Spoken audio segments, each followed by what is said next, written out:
Hey everyone, welcome to my channel. In today's video, I'm going to show you how to download and install the new eSign app on your iPhone. So, let's get started. First, make sure your iPhone is connected to the internet via Wi-Fi or cellular data. Once connected, open the App Store. Now, go to the Search tab and type eSign. Once you find the eSign app in the search results, tap on it to verify. Then click Get and Install.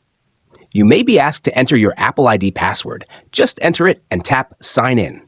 The app will start downloading and installing automatically.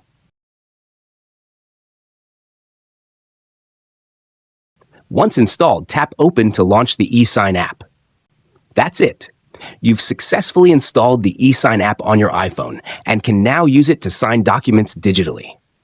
If this video was helpful, don't forget to like and subscribe for more iPhone tips and tricks. See you in the next one.